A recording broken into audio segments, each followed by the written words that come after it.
The biggest frustration I have with the Game Awards is that they often fail to represent the diversity of games we play. And while they have multiple categories that let them award multiple winners, the limited number of nominations feel like a snub.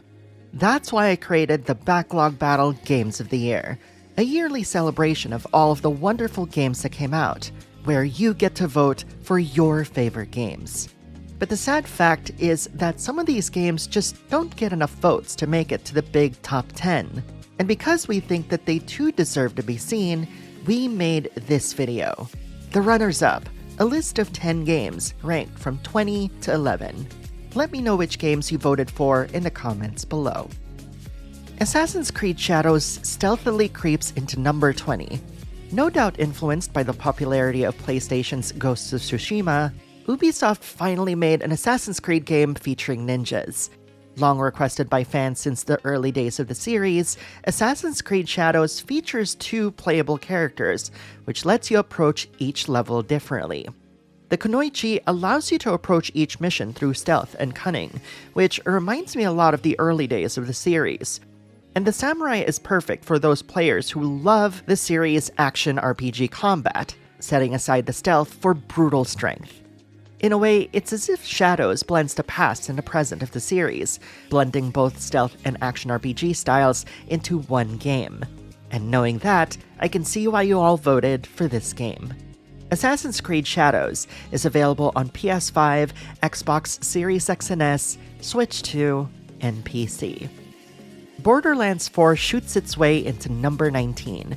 It's Diablo with guns through and through, built for multiplayer, so you and your friends can go lootin' and shootin' to your heart's content.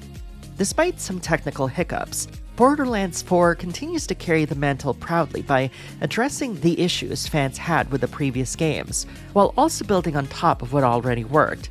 Big open world, tons of guns, fun traversal, and character progression, all tied together with a cheeky narrative and colorful visuals. The cool thing about this series is that it's really easy to jump straight into. No gatekeepers telling you that you missed out on lore from previous games.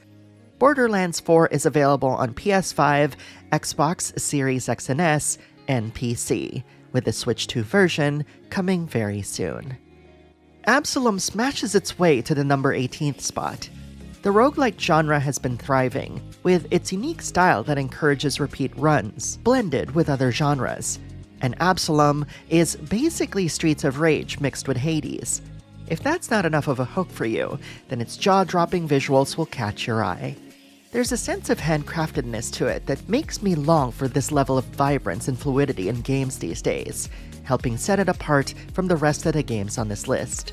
The game thankfully plays as good as it looks, as each strike conveys a feeling of heft and weight.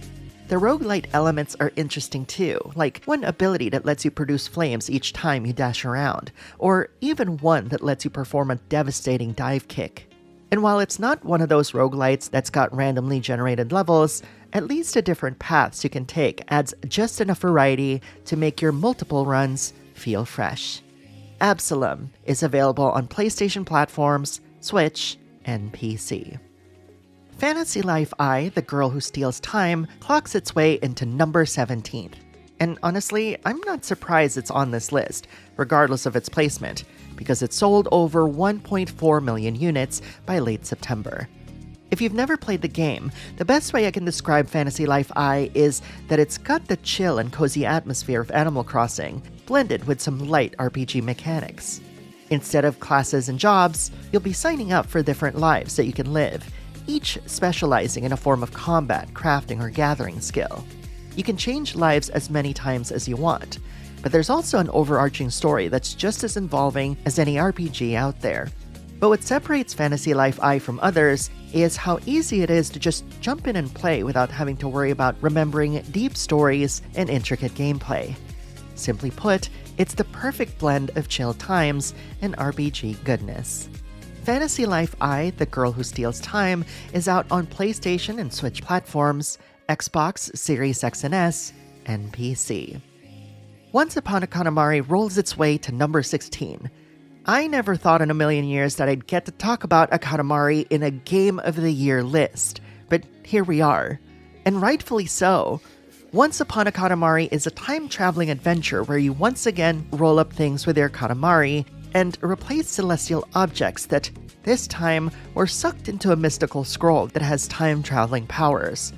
What makes this romp different, though, is that it's got fun power-ups that can help you with your goals. Yes, you're still able to roll up things from coins to whole continents, and it's just as fun as before.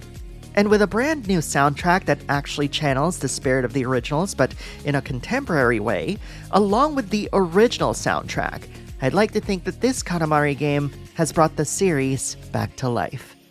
Once Upon a Katamari is available on PS5, Xbox Series X and S, Switch, and PC.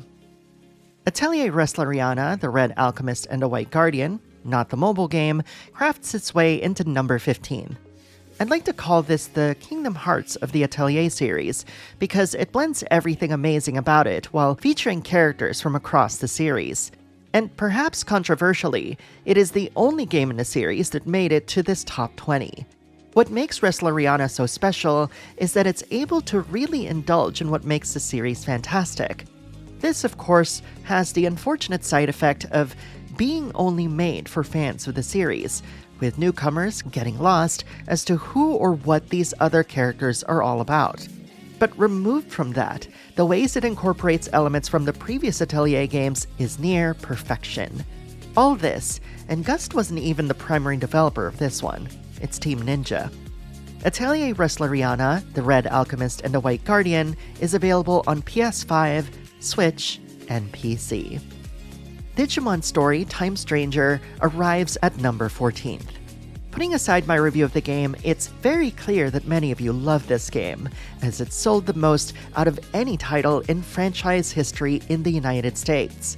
And honestly, that's worth celebrating. Digimon to me has always been about the flexibility of its evolutions, allowing you to even digi-devolve them so that you can make something else out of them later. But what makes Time Stranger far better than anything that came before is how much more involved the storyline is when compared to previous entries. But that's not all. They even refined its gameplay so that it's a far smoother experience than before, adding quality-of-life features that makes this the most accessible Digimon game to date.